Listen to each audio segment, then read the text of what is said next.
I appreciate everybody coming out. I just want to introduce a couple of our guests here today. I'm going to introduce Dr. David McGill from West Virginia University, and where he's a professor up there doing extension research, and I guess you also teach a class here? I teach a couple little classes, okay. Yeah. Not too much undergraduate teaching. Okay, well, I appreciate you guys coming today, and I'll turn it over to y'all. Well, thank you, Dr. Perkins. I appreciate it. I see Dr. Gazal just came in. Thank you for hosting us here. In fact, you're kind of hosting us, but you're kind of the partner, too. Okay. What this is we've started a consulting forester forum. It's a consortium of, I think, how many? 5 institutions right now, WVU, Glenville, and we have Pocahontas County High School. I know a couple of you are from there, a number of you. We have Allegheny College over in Cumberland, and then Potomac State is another collaborator on this. And so we hope to be doing this. Next week we'll be over at in Allegheny College and Pocahontas County, so with different foresters.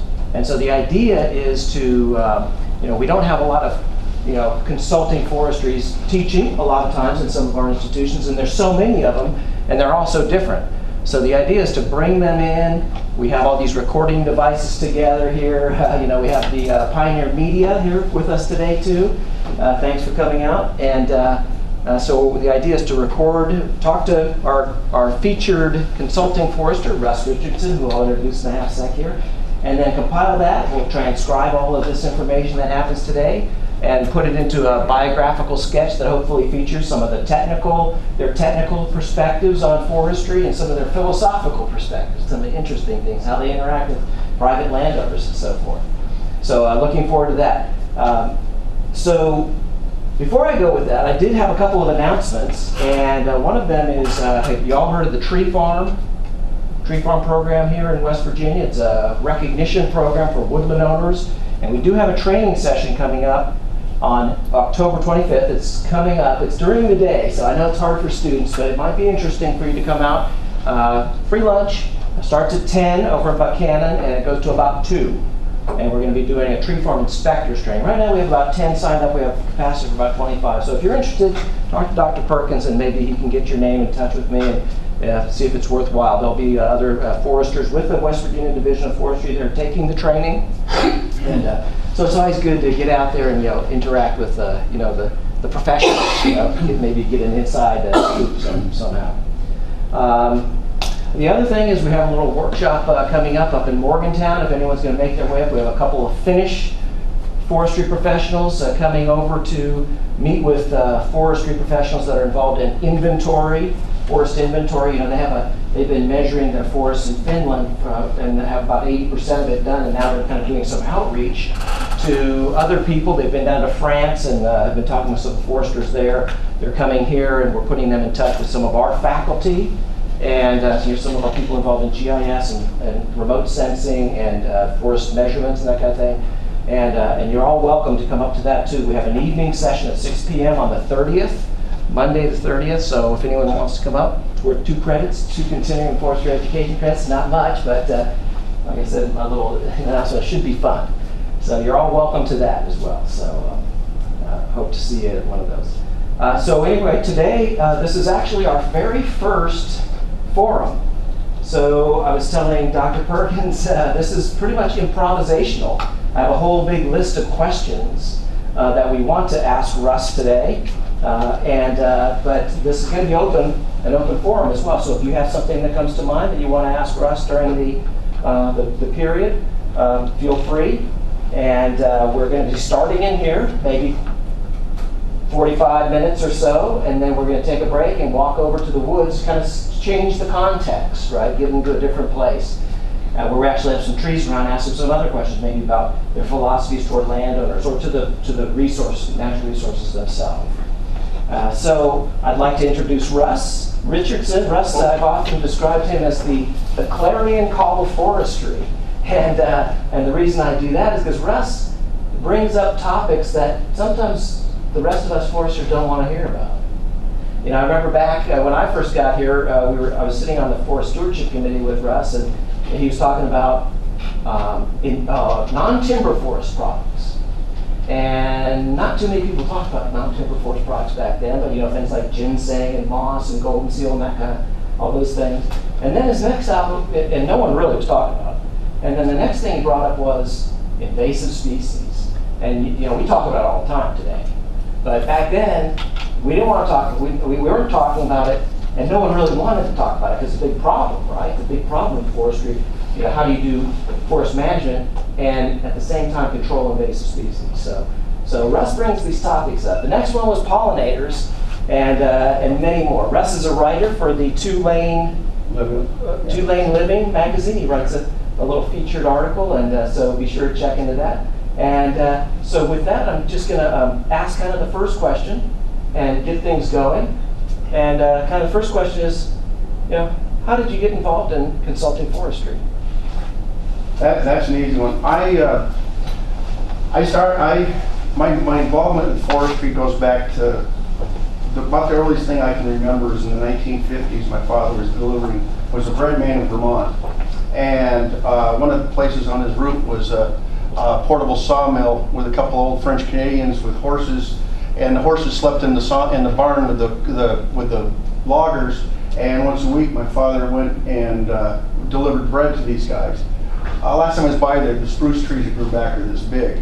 But that's the first thing I remember about, forestry related. But the thing is that I grew up in the woods, always played in the woods, and somewhere along the line I said, man, I just want to spend my life outdoors. And so I went to forestry school, graduated in 1973, right at the absolute end of the Vietnam War, when everybody, and what's really amazing, I was talking to Dr. Perkins, my first 2 years, I got an associate from North Dakota School of Forestry. I started out with 300 people in my class, forestry class. And that's just that was a 2-year junior college, about the size of Glenville, okay? And when I transferred to University of Montana, there were almost 400 foresters in my class that year at University of Montana, 1973. I've probably entered that many in the whole country now. Well, the problem was that back in those days, the first you had the choice to work for the Forest Service, work for the timber company, or work for the state government. And I worked for the Forest Service for several years. It was great. I would have liked to have made a career, but at the same time, it was kind of a dead-end occupation because at that time, with so many foresters, you couldn't get a job in any part of forestry unless you had at least a master's. Procurement foresters had to have masters. You couldn't even get a starting job with any state in the country without a master's degree in forestry. And then you could go to work as a procurement pump for a sawmill, but that's a terminal occupation anyhow. And so I decided, and that was one of the things that I've always liked, growing trees. Okay, the whole sawmill industry. You got your farmers, and then you got your slaughterhouses. Okay, and I decided early on I liked a lot more about being a farmer than working in a slaughterhouse. So I decided, I'd like to help people grow trees. Well, the only job at the time was working for the state, and they wouldn't hire. And I heard about this new thing called consulting forestry. And I'm a native New Englander. There were a lot of firms starting up in those days doing forestry for private landowners. And that's where I've been ever since, various parts of it. But the one thing I will say is that being in private forestry probably ended up being a more fulfilling career than any other choice I could have made. For all sorts of reasons. Number one, financially rewarding? No. Okay? If anybody here is the reason you're going into forestry and natural resources to get rich, just quit now and go find something else. Okay? Getting into forestry is, if you want something that's going to, number one, you're going to enjoy. I mean, I'm 66 years old. I want to retire when I'm 70, and it's like at the same time, most people that they work for the state, they're counting down the days till they're 55. They work for the Fed, same thing. And the guys that work for industry, the company closes, the mill shuts down, and here they are out looking for a job, trying to decide. Most consultants work until they die, or work until they decide to quit. And the thing about it is that, number one, I enjoy it because when I started out, one of the things was, especially if you're working for any employer, you become a forester.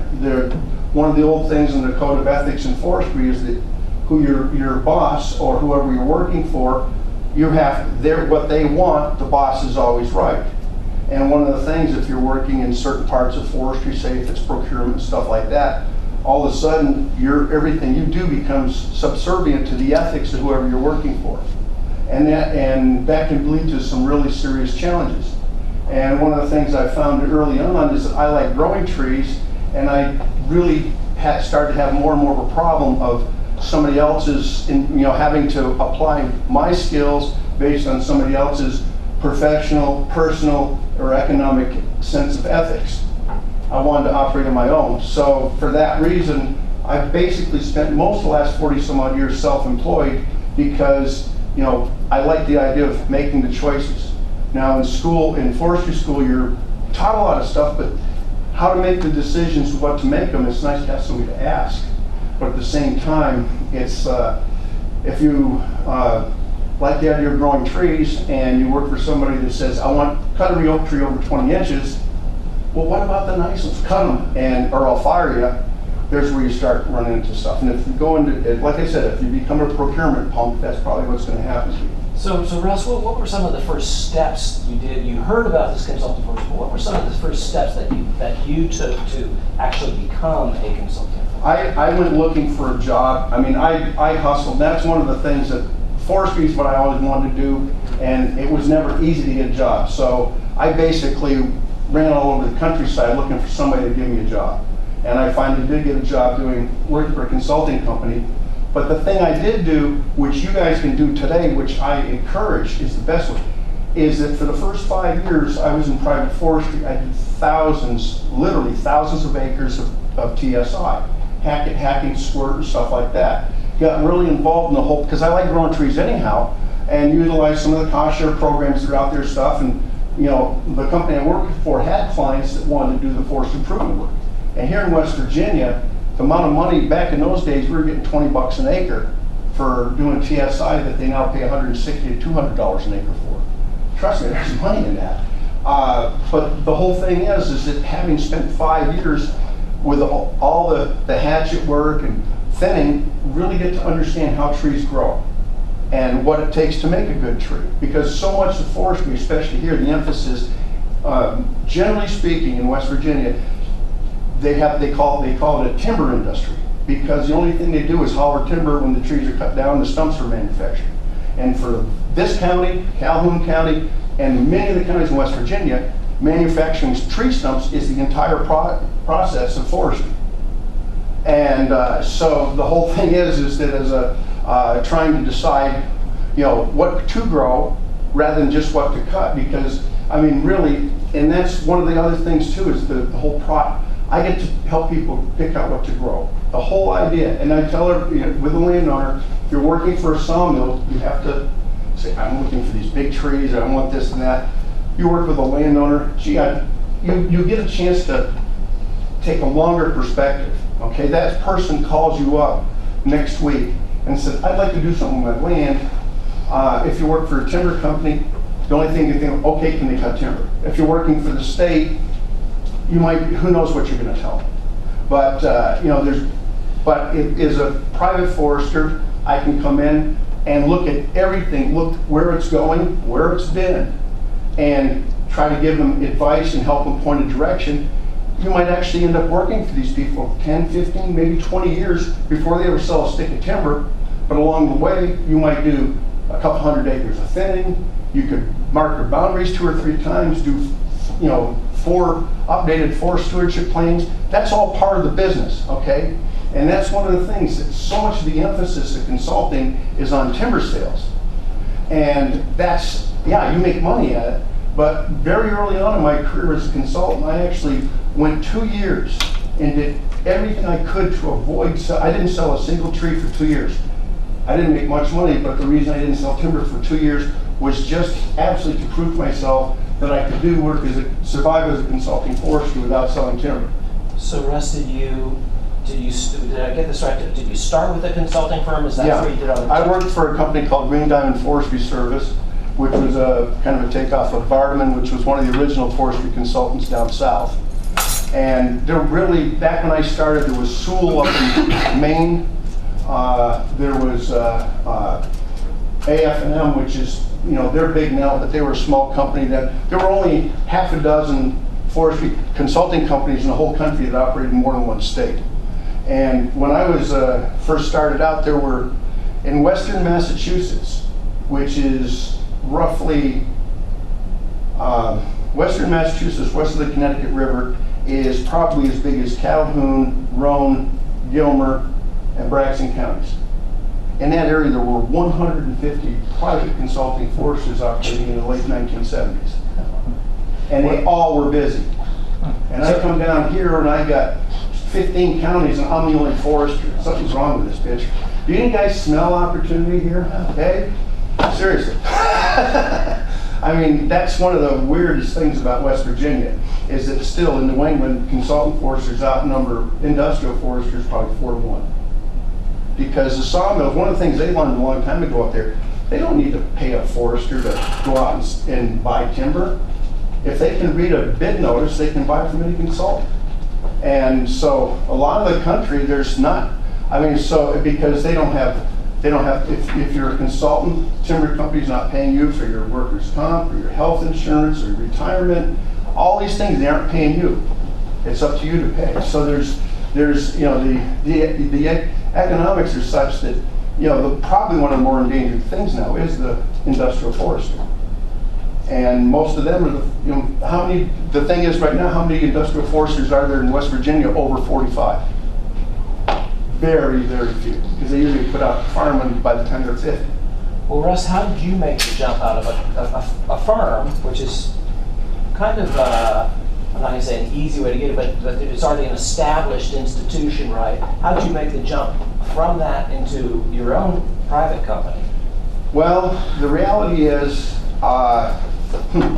in 1983, I was working for New England Forestry Foundation, which was one of the oldest and most best respected conservation-oriented forest management companies in the country. And the reality is, they actually hired the first woman forester the company had ever hired. A bunch of foresters got together and protested against the woman being hired as forester. Okay, then they got together and basically fired the executive director of New England Forestry Foundation because he hired a woman forester. I quit the New England Forestry Foundation, the best job I ever had in my life, as a result of, in protest of the whole idea of the way they related to the woman forester. And I've been self-employed ever since. It was the last time anybody told me what to do. And they threw so much money at me, trying to get me to go back. But I made that decision, and it was I've never regretted it, but I've been self-employed ever since 1983 as a result of the fact that it all had to do with that part of it. And and we'll get into that a little bit more, but tell us what your view of what sets a consulting forester apart from other foresters. The thing about consulting is, I always tell people, is part of it is the first thing somebody will say, I don't want to sell timber, or I want to sell timber. And the thing that I always say is, well, I help people learn about their land. These are the landowners. Yeah, the landowner. What they have on it, because almost nobody owns land with the idea that I want to own this, I want to pay taxes on it forever. I never want to make a nickel off it. I don't care anything about it. I mean, those are all kind of conflicting statements. And so often, so the idea is that people own property, but generally speaking, nobody knows. Very few people understand the responsibilities of ownership, or how you should own it, or the tax consequences. All these different parts, and that's where I come in as a forester, because, like I said, the emphasis is stump manufacturing. But anybody's got 100 acres of land in this area. Once every, say, 30 to 40 years, you might have a substantial harvest. If it's 100 acres of land with modern equipment, that's anywhere from 4 weeks to 4 months worth of activity. Okay? The other 39 years and 8 months, absolutely nothing is going on that property, okay? And there's a whole industry of morons. The only thing they want to talk about is those 4 months of 40 years, okay? But those landowners are going to own the property for all those 40 years. So my real emphasis is trying to help people own their land, understand the ownership of it, because believe it or not, the timber harvesting that you make the money on, that all happens over a course of time. But what I was really trying to do is help people learn how to own their property, so that they knew, then they become more, that's one of the things is that more responsible property owners also make better forestry.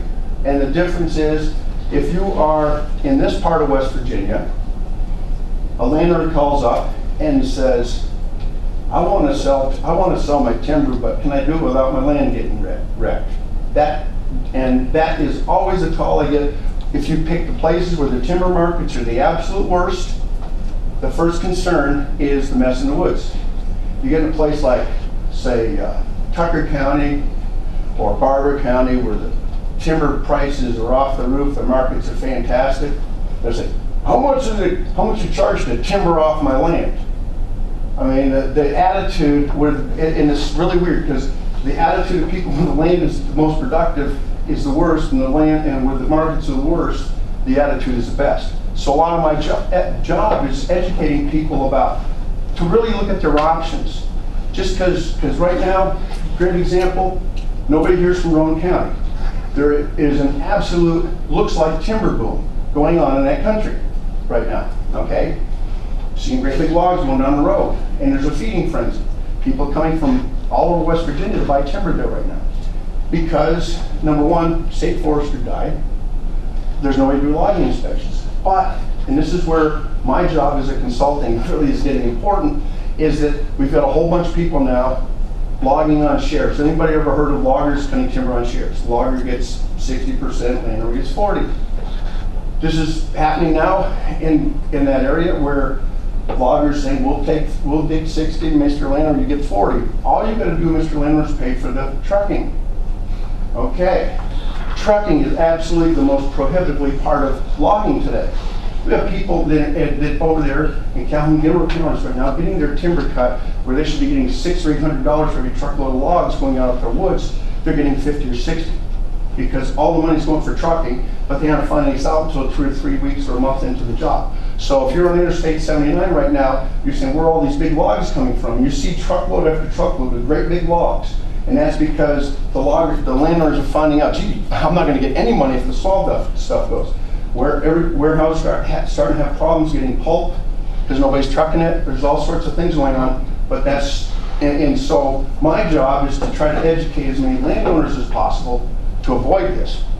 And so you think that one of the main attributes that sets a consulting forester off, at least in your business, is educating the landowners. Yeah. A big part of what you do is educating. What about for people who want to get into consulting forestry? What kind of education would they get?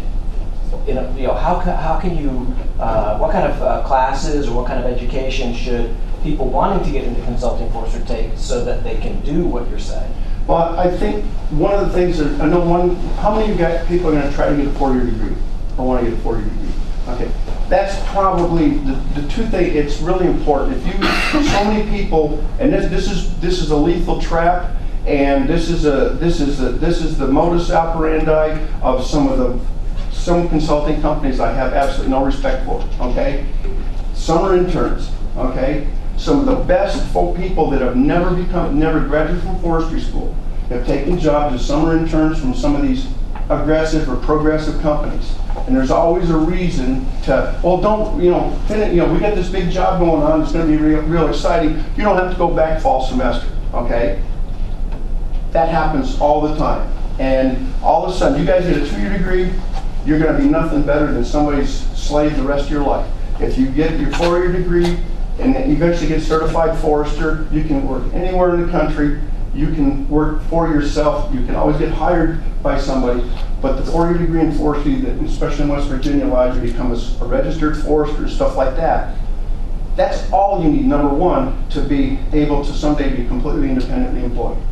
The 4-year degree Because otherwise, the 2-year technician degree, you're a technician, okay? That means somebody has, if you're gonna write a forestry plan, eventually somebody has to sign off on it. There's no work that you can ultimately do where somebody else doesn't have to sign off on it, which means somebody's gonna be your master for life. But with a 4-year degree, that was one of the things, but also along the way, when you guys do graduate, or when I graduated too, that wasn't, came from a family, working class family. I never got to go to a day of actual college beyond getting my bachelor's. And so I've always wanted to learn, so that's the other thing, is that actively participating in anything offered education-wise. A lot of people, the only education they get after forestry school is what's required to maintain their licenses, which is foolish, okay? Because if you really want to be in this profession and grow with the profession, you want to stay ahead of the curve. I'm a native New Englander. One of the things I've always said when it comes to technology and this stuff, it's so much more fun to drive the snowplow than it is to follow it. And when you think about any of these sorts of things, you can make some mistakes. If you're leading the way, you can make some mistakes. You're the first one who's going to know it, and and you can stop and back up and head a different direction. But if all you're going to do is follow the path somebody's already cleared for you, you're never going to do anything. Well, what kind of so you recommend at least a 4-year education in forest management? What about some of the skills and abilities that you have that you can recommend, or maybe the skills and abilities that have changed through time from when you began to where you are right now?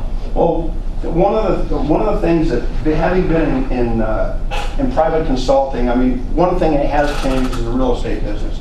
Because when I first started out as a consultant forester, one of the things I always did to try to hustle up work is I made regular visits to all the real estate offices, trying to find out anybody recently buy any property and stuff like that. They want to talk to a forester, which was a great way to find out, to look for people to talk to.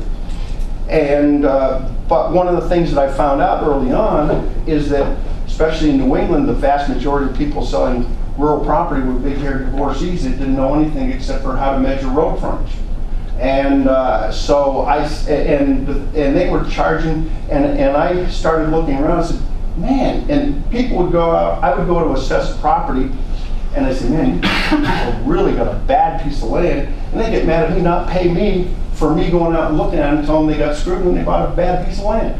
So I said, I went out and got a real estate license, which today I would encourage anybody in forestry school should graduate with a real estate license, because believe it or not, another word for timberland is real estate, okay? And I have now been a real estate broker for 41 years, and the weirdest thing is, I can tell you, generally speaking, real estate takes up 5%, never more than 10% of my time. There's been many years it's been 80% of my income. So, and like I said, another name for timberland is real estate. And everything, and the weird thing is so many parts of forestry related to real estate. If you actually took a real estate course, you find, oh, this is this, this is that. And the only thing is getting licensed and you're legally qualified. So that's one of the things that I did. I got licensed as a real estate broker, and for probably 25 years, I was charging purchasers, and I would find nice pieces of land for sale, say something, boy, I'd really like to manage this, it's for sale, and I'd call up one of my clients, hey, I found a really nice piece of land.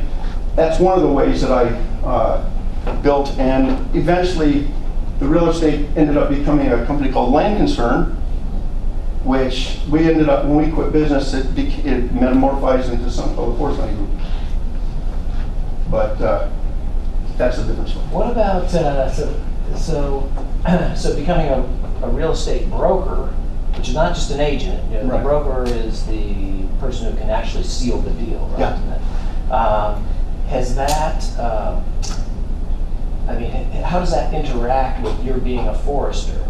I mean, there are lots of real estate brokers out there, but not so many real estate brokers and foresters. There's one other in the state. Oh, is there? Okay. Yeah, Grist.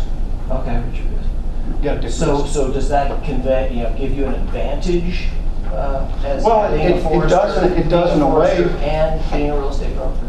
Well, I think that the difference is that the advantage is, number one, it makes me much more aware of the legal aspects of property ownership, because there's so many consequences to how you sell timber, everything from right-of-ways, just a lot of issues, a lot of forest management issues are either avoided or created during the purchase or sale of a piece of property.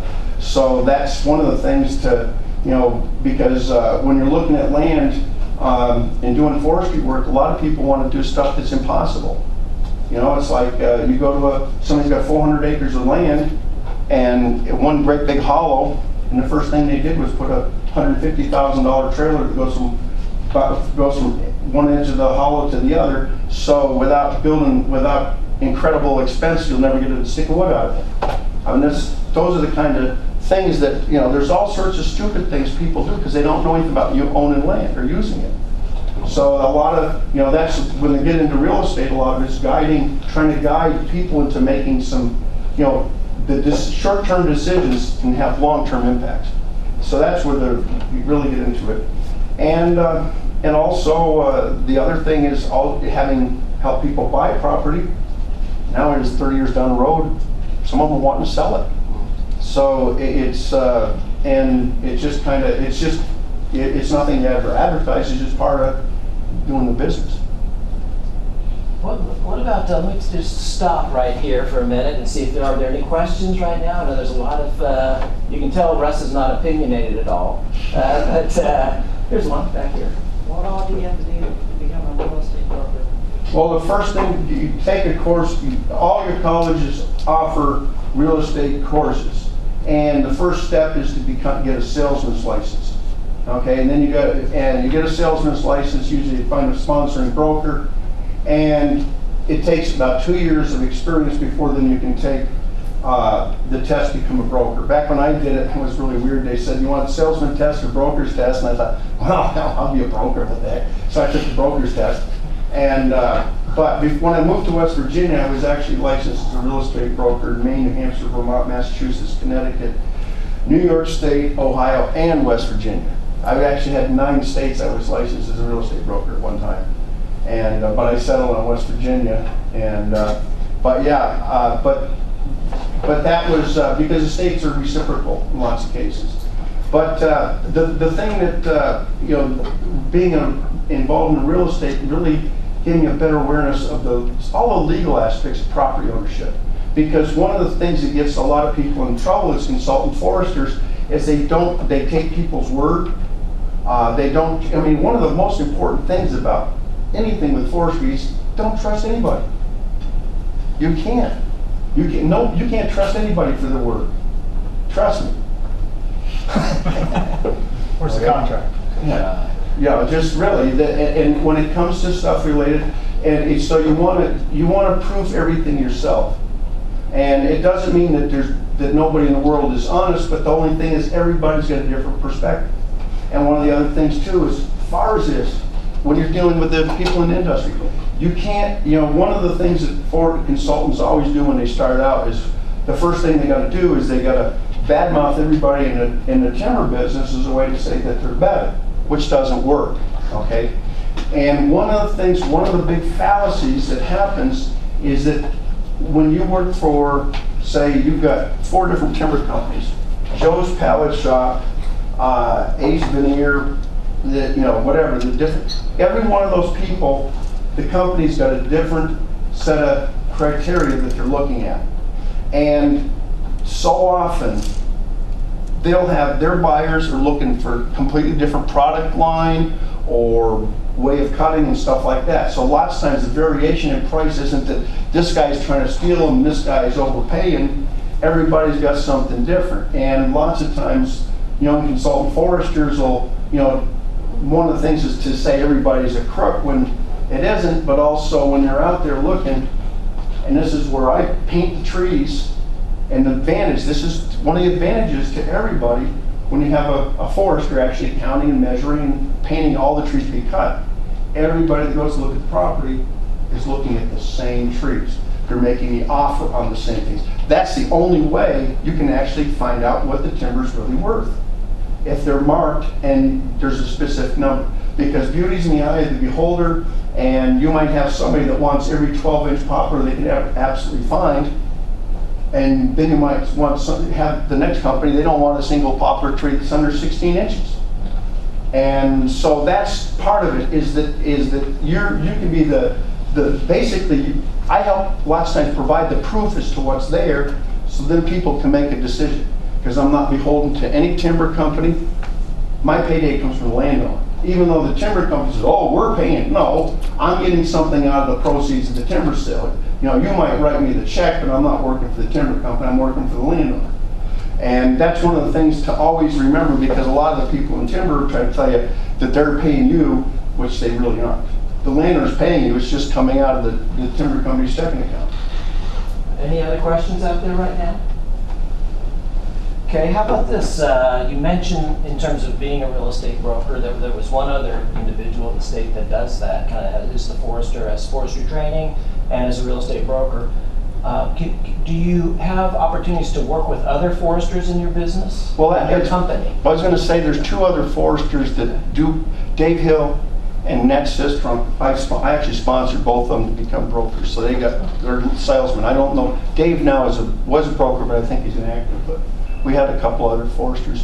So what are your interactions with other foresters in the state? I know you communicate with them, right? Well, yeah, the thing that's really weird is now the forestry profession has contracted so much, and so many people have left the business, left the profession, or just plain retired or died, that at this point, there's a forester I know in Calhoun County. But seriously, other than going to meetings, we have pretty much reached a point where I'm kind of like one of the last of the dinosaurs. You know, I'm 66 and I'm younger than most of the consultants in the state. And it's like, that's one of the reasons I'm here today, because man, it's been a hell of a way to make a living for the last 40 years. And I can't figure, for the life of me, we can't figure out why nobody else is going into it. And that's a good thing. Well, one thing I didn't mention at the beginning of this consortium of educational groups that are putting these, consulting forester forums on, is funded in part by Gerson Woodlands, which is actually a client of Russ's, and Simon, who is the contact there, Simon Gerson. He was saying, well, Russ told him that he's thinking about retiring in 5 years, and so the reason Simon is funding this is because he eventually wants to know that he can hire a consulting forester to manage woodlands here in West Virginia. And this is a really neat family. It sounds like they had woodlands up in Massachusetts, and Russ was their forester, is my understanding. And then when Russ came down here, I think they sold some of the woodlands at least, and then purchased new ones down here because I've talked to some of Russ's clients, and you can tell by his kind of philosophy towards woodland owners in terms of this educational approach. They feel like they get a lot of value from Russ. So let's move into that a little bit and talk about woodland owners. And what if you had to describe kind of a traditional or a common connection with the landowner when they first call you, what are some of those events like? Well, most of the time people call, they want to sell timber, and I always ask people a whole bunch of questions, where, how long they've owned the land, and to really try to find out what they know, or what they know about it, and go from there, because we have, we've gone through an incredible change. Because when I started out in the 1970s, most of my clients were born in the 1890s, okay? Which is really weird because, I was working in the 1970s, I was working for 85-year-old landlord, born in 1891. I mean, there's just a different, so there's been all sorts of cultural changes. And the one thing that's happened is that all the people I worked for when I started, they've all gone now, and a lot of the current generation of landowners that are, say, between 60 and 80, those people are the last ones with any connection to the land. what's coming on now is everybody's completely ignorant of everything, okay? I mean, and from this, I mean, so ignorant, it's scary. I mean, I was out with a landowner and his wife a couple of years ago.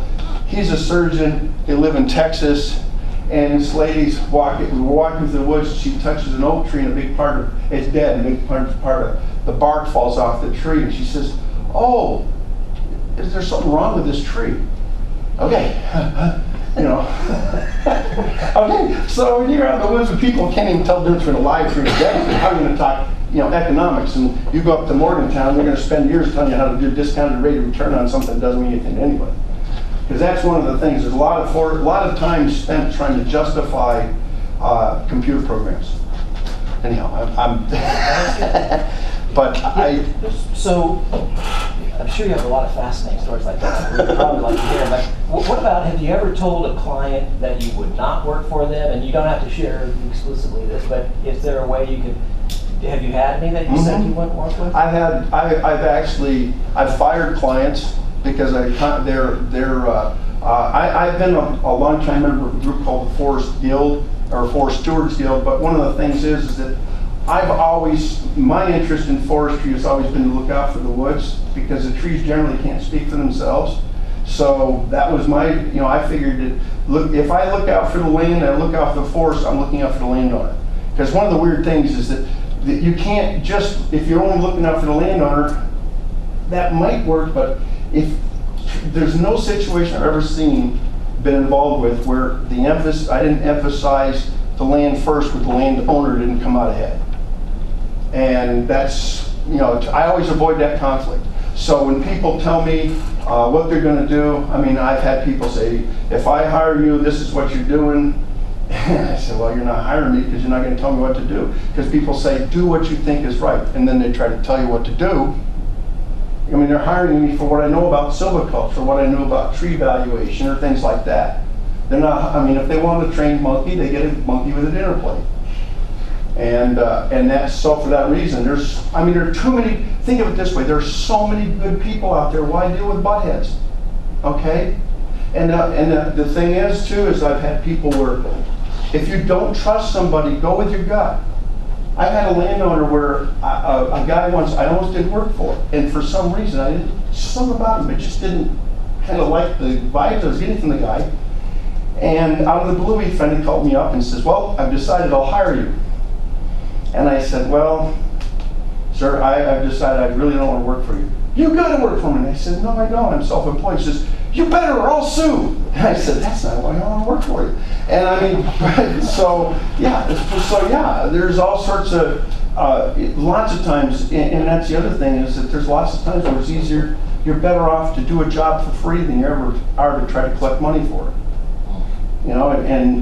So no, because really, I mean, so there's all sorts of little things along the way like that. Well, who are the easiest clients to work for? Is there such a thing? Yep, they're the easiest people I've always found to work for, in most cases, are farmers. For all sorts of reasons. Number one, they generally have a utilitarian attitude towards a resource. Number two, most of them have been cheated 2 or 3 times, and they know the benefit of having a hired man count their chickens. And the thing is that in most cases, I mean, I can't say about all the West Virginia farmers, but most of the New England farmers I've ever dealt with, if they said something, that was the way it was. And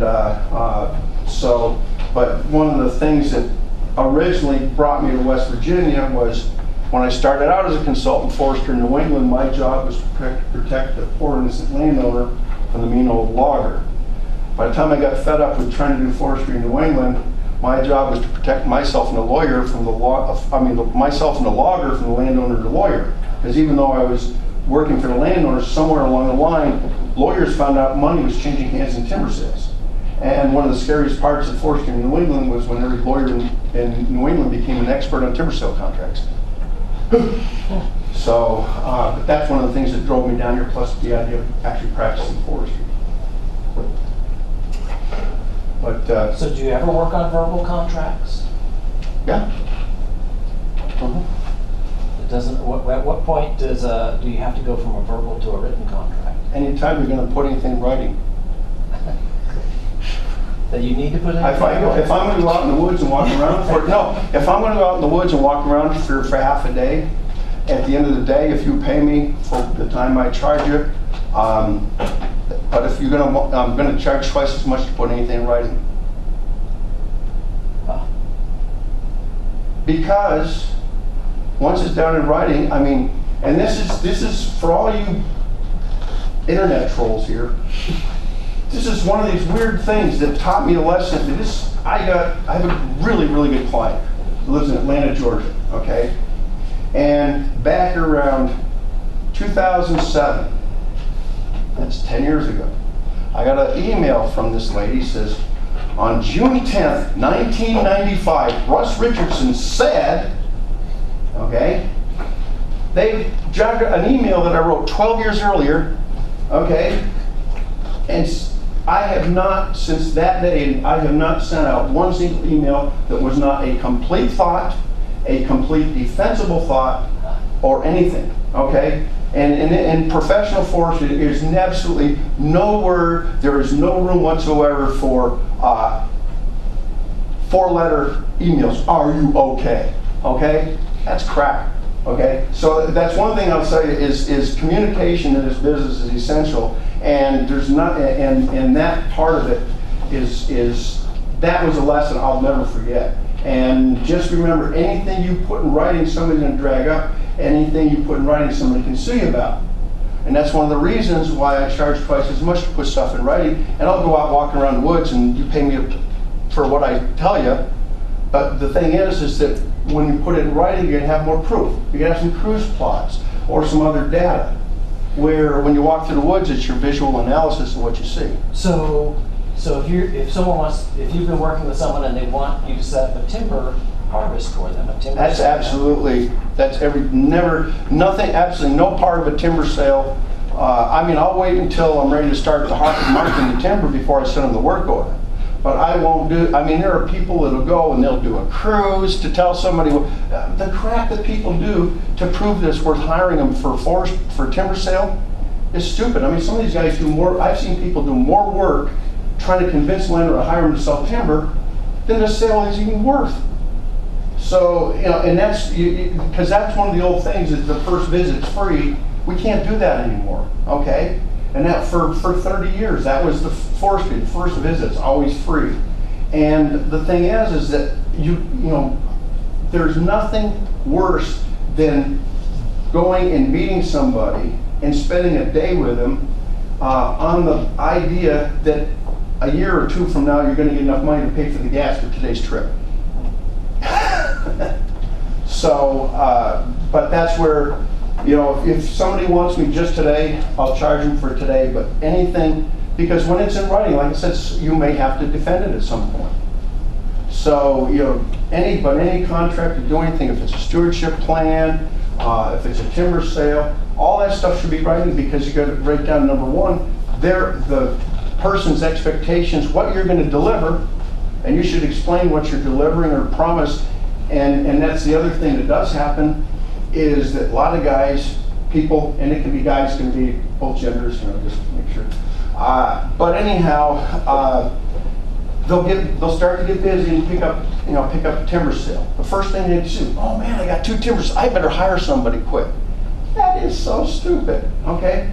There is no more fun part of forestry than being out there, just me and my dogs, counting and measuring trees all day, making better wages than I can do anything else. No, I think I'll hire 2, 3 other people that I got to watch over to go out here and do it with me, so then I can get that done and run around looking for another job to do. And it's like, I'm marking 100 acres in a month, and I'm totally happy.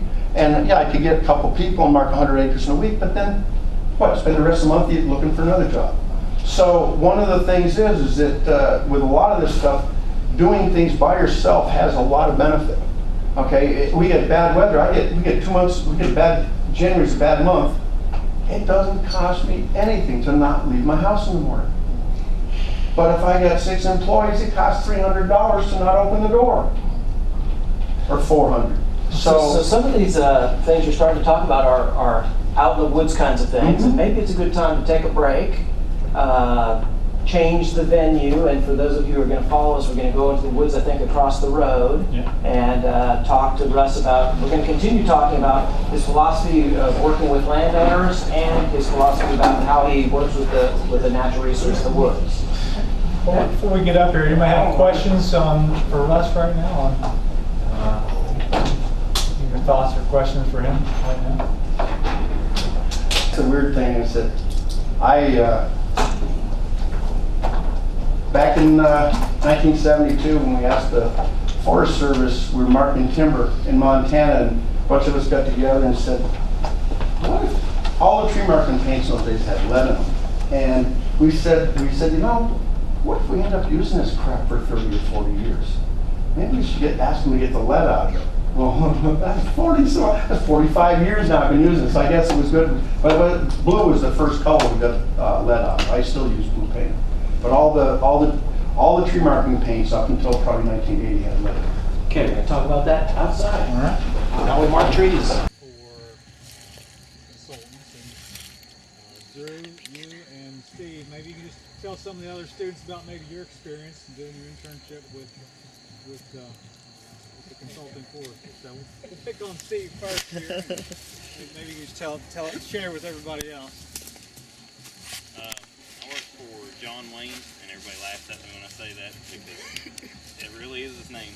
But, he does a lot of work for Frank Wilson Lumber Company out of Elkins, and he pretty much just manages their land and is their forester.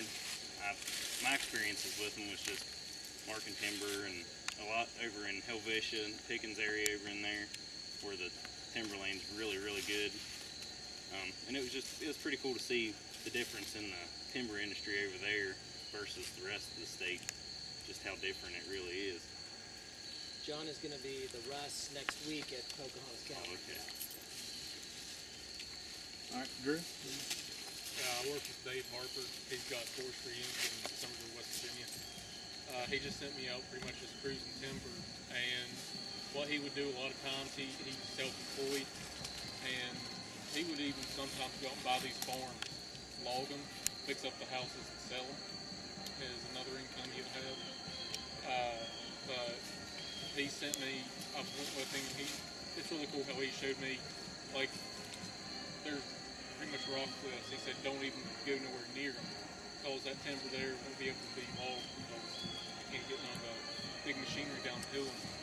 And I mean, it's just marking pieces off, showing what can be logged, what can't be logged, how you want to get it out of there, the market for it, what sawmill you're going to send it to, which one's closest to the property. But that's pretty much what he showed me. Well, that's almost every. I mean, I know Dave Harper, and it's like you're getting a sample of just about everything. Yeah. And over in when you're talking about Helvetia, you're spoiled by one thing, because that is actually the area with probably some of the most productive hardwood growing forest land in North America. Okay, so you can't base. I mean, that's kind of like I only want tenderloin sort of thing.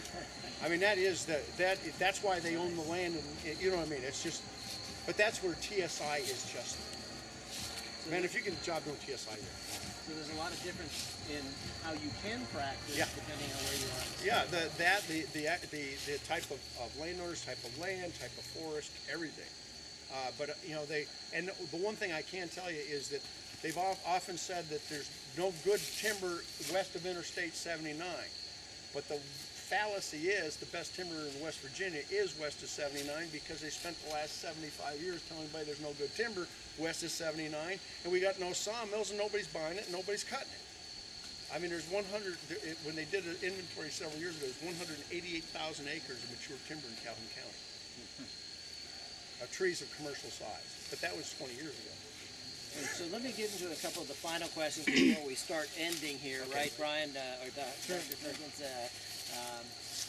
If you could go back 20 years, what might you have changed what might you have done different? Well, I know we can't do that, but I know, I mean, you know, I it's- mean, is there something today that you realize that had you done something in the past, you might be in a better position to serve your clients or do something? No, I mean, it's kind of weird because I mean, that's the strange thing. I don't have a lot of regrets. I think that one of the things is that I'm incredibly proud of the fact that I have not done a timber sale since 2003 that left a white ash tree of commercial size. Because in 2002, the SAF pointed out that there was this bug coming in from Michigan that might cause problems for white ash. And man, I'll tell you, about 2010 or 2012, I started feeling real smart. And now there's not an ash tree left alive around here. So, but that's part of the, you know, anticipated, but that's really been, but as far as this stuff, I think that if there's anything I would have been, I couldn't believe 20 years ago, is that every part of the traditional timber and forest products industry that I grew up with absolutely died between 2006 and 2010. There's absolutely nothing, no part of timber or forestry is the same today as it was before the Great Recession. Not one single bit of it. And that's probably, and there's no way 20 years ago, that was before the millennium and all that stuff. I mean, everybody figured, man, we're going forever. But the biggest thing that happened that everybody in the United States totally forgot about, World War II ended in 1945. Well, now all the timber in Europe is getting to be 70, 75 years old. It got blasted and, you know, it got totally destroyed. And just about the time of the millennium, some of those forests that came back after World War II are starting to come online and starting to be mature enough to harvest. They don't need our timber as much anymore. And one of the, and that's been one of the incredible fallacies related to this last election was because the only is related to timber, making the country great again. The only way we could do it was to destroy the rest of the world, especially all the forests, because then they could only buy timber from the United States. I mean, that's why we had such a fantastic, you know, global timber industry for 50 years, because we destroyed everybody else's woods. And now they're back and they don't want our trees anymore because they can buy them somewhere else.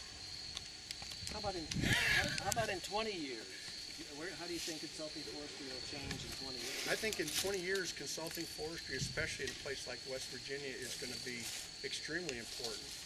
I think in the future it's going to be more important because government, you can't hire enough government foresters. And the thing is that when you do hire a government forester, state forester, there's all sorts of limits on what they can do and the services they can perform, the amount of time they can spend with it, anything they do. Plus, they can't even give you an opinion. One of the things, you work for the state, you can't tell somebody you're getting royally cheated on your timber. You gotta, I don't think it's fair. That's all they can say, okay? They can't tell you what the timber is really worth. All these different things that you train and learn, I learned, you know, this is this is that. If you work for the government, there are all sorts of baffles on what you can actually say. If you work for a timber company, one of the things is you get two sets of information, what you tell the landowner, what you tell your boss, and stuff like that. But the private forester that's helping people own their land, working with generations, that's one of the things that's different too, is that I got situations I'm working with 3 generations of landowners right now. The old person, their kid that's taken over, and the next generation we're setting up that right now, they're going out in the woods with this old forester. Someday there's going to be a younger forester, but that's the way you carry stuff forward. And it's because that's one of the things about forestry. It is multi-generational. And that's why, like I said, you guys here, I mean, it'd be, you know, kind of neat. I'll be 110. See how many you guys are out here in 40 years. Because man, I'll tell you, it's, you know, I can't even imagine I don't know what I would have done all these years if I hadn't been out playing in the woods. And so, you know, and if, I mean, I see a couple guys here going to work over Maytag factory. Somebody else is going to be working at Enterprise Rent-A-Car, but really, man, I'll tell you, you know, and the only other thing that I can say in terms of the private sector, I am the only stable thing that all these landowners have dealt with. Virtually every state forester that was a contemporary, they've all retired and left the field. All the industrial people are gone. And, you know, I've been through, you know, I'm still the same forester, and say like Coastal Lumber doesn't exist anymore. I went through 15 foresters working out of the same mill, and I never moved. And that's really the biggest thing about this, is that you can become something, the one thing that's consistent. And also by getting involved in real estate back in the beginning, you can follow a property. I've got properties, I've been through 5 landowners. I'm still managing the property. That's neat. Because the thing is, the management's consistent. And with an informed landowner, they don't necessarily feel like they have to strip the timber off the land every time when they sell it in order to get treated fairly. So there's all sorts of different things that, you know, I get involved in, trying to prevent land from getting cut too soon, you know, transfer one generation to the next, and then at the same time, I've been involved in the weirdest thing was in Lewis County, where I had a sale with a timber sale. There were 11 family members, and there were not only were 11 family, 8 of the family members wanted land out of the farm, and we had a timber sale where I actually got them to agree, picked out a certain number of these massive oak trees, 4-foot red oak trees everywhere. I set up the sale, actually numbered 100 4-foot diameter red oak trees, so everybody that got a piece of land got a couple of those 4-foot red oak trees. Broke the farm into 9 pieces, and 25 years, and everybody's still talking. That was a success. And but that's been the, you know, trying to keep the land productive and people talking to each other, and that's the other thing that has happened, is I had several clients that have actually called me up and asked that they put a requirement in their wills that nothing can be done with the property without talking to me or a forester. More and more landowners that are working with me, that's one of their requirements. They don't want their heirs touching the property without some professional advice, because they already know what goes on. So there's so many different parts of it, and all of these different things, a lot of this stuff just came with time, just from, you know, doing things again and again. And but for anybody, the easiest, best, safest way to really get involved in consulting is try to get on the vendors list and start doing TSI. If you guys are even in school, you should be able to get this stuff, so something you could do is work on weekends. Fantastic money. Do you want to explain what the vendors list is? The county agriculture office or federal government, they got lists of people that can do certain technical work. And a lot of these thinnings now, that we've got the forest stewardship program, the federal government actually puts, they call it cost share, where they actually put money up for a landowner with a stewardship plan. It's one of the reasons I encourage plans, because you write a forestry plan, you say, gee, you got 100 acres, needs to be thinned. There's money actually available to pay to have that thinning done, which the forester, you would get for actually doing the work. And because I guess a lot of industrial forestry jobs pay $50,000 a year, stuff like that. And generally speaking, any type of business, this consulting, any of this, that's what you're going to be looking at, is you got to make about $1,000 a week. It sounds like a lot, but trust me, it ain't. And but that's just, and the only difference is if you can ultimately make that much being your own boss, or make that much being somebody's slave, I'll take being my own boss any day.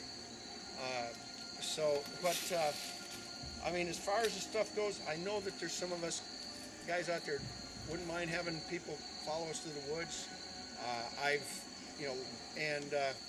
Because just to find out what it's all about.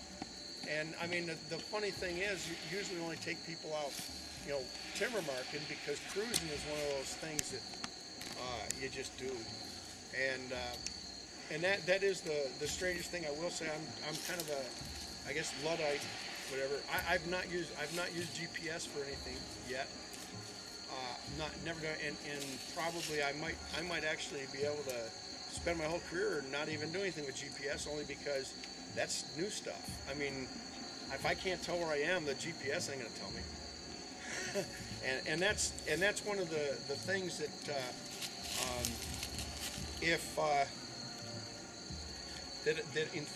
one of the things that I have thought about a lot, because over the years people said, what do you do when you get hurt? That's the question. What do you do when you get hurt? Well, one of the things that I did was back in my early days as a forester, I worked for the Forest Service, and safety was an emphasis. And this is one of the, we've actually been talking about this as far as even a training session. You got how many you guys, how many sessions have you had on safety in the woods, work safety, how to be safe? Yeah, they take a first aid and safety class. But we also have the timber harvesting techniques class where we teach them about logging safety. So. But in general, I mean, it's kind of weird, but safety with the Forest Service was a major emphasis, but that's where they, you know, back in '72 when they retrofitted all their trucks with seat belts. And I've been wearing a seat belt ever since, but, you know, but the whole thing is everything from wearing a hard hat, most foresters, and see, it's weird because I realized when I was halfway here, I did my hard hat, but, you know, a hard hat isn't only for loggers to wear, and, I mean, all the dents that I've had in my hard hat have come from things falling out of trees when I was standing still, and not on logging jobs. I've never been hit by anything in a logging job, but stuff falls, and the thing is that Here we stand without a day like today, I've heard more trees fall. A June day like today, I've heard more trees fall than any other than in the windstorms, because you get your big tree like that, and all of a sudden the leaves have just grown enough and it falls over. And yeah, the hard hat thing, it's amazing, because if you ever walk under a ledge and stand up too soon, man, I'll tell you that hard hat is so much softer than that ledge, because the mountain just don't give. I know some of the major timber companies, they'll have a monthly safety meeting where someone's assigned to come in and talk, and that can be anywhere from electricity or to driving your vehicle or whatever. But let me ask you this real quick, and it just escaped me. Oh yeah, so if one of the students here wanted to do a ride along or follow you through the woods, would they just call you up and say, hey, I saw you in this class, I was wondering if I could come out? Well, a lot of it is just trying to figure out ahead of time where, you know, when something is, you know, number one, when, you know, a lot of things is like people in school, they only have certain days that they can do stuff. I used to do weekend work, but you know, I did that for years, but now the only time I work weekends now is the weeks before deer season, because you know, that's one thing. I have been in the woods 2 weeks a year to the amateurs. So they just give you a call and you'd see if try to set up when they'll be available and what's going on and stuff like that. Because it's like right now. I mean, I'm doing my next job that I'm doing is over in Webster County, and but I'll be staying at a hunting camp there, because that's the one thing now is that more and more of these jobs far away. You know, I'll stay in a camp or stay in a woods somewhere. But that logistic is how receptive do you think the other consulting foresters in the area would be? Not that there's a whole lot of them. Well, we've all got the same. We all have one problem. We can't find help. We can't find help. And the thing is, nobody, and part of the problem is nobody wants to help without a permanent job. And none of us want to give. I mean, John Paul doesn't want to give anybody a permanent job. So these folks would be. They could go out and get some good experience. If they had a day or. Usually it'd be a day. I mean, generally it'd be trying to set it. It's like last year I marked a timber sale in Tucker County, and the landowner's son was actually a forestry student at WVU, and he helped me 3 or 4 Fridays in a row. He helped me mark timber, and I gave him a paint gun and told him what to mark, and you know, he had a tape to measure him, but I did all the heights, but try to go through the whole process. I mean, because that's really the best, you know, that's the timber marking, because, you know, works because of just trying to show the criteria for what makes a good tree to leave, what makes, and the emphasis always trying to, you know, the thing to always show people is to make sure they cut the crap first. Because everybody always goes to that big, fat, shiny tree first. It's probably not a slogan you'll hear in class. Actually, I think they have cut the worst first. Cut the worst first. I think you said that earlier this year. So yeah, it's not cut the best and leave the rest. Well, anyway, so Dr. Perkins, Dr. Gazal, any last questions, or should we thank Russ for coming out today? Yeah, that sounds good. Okay, thanks very much. Thank you.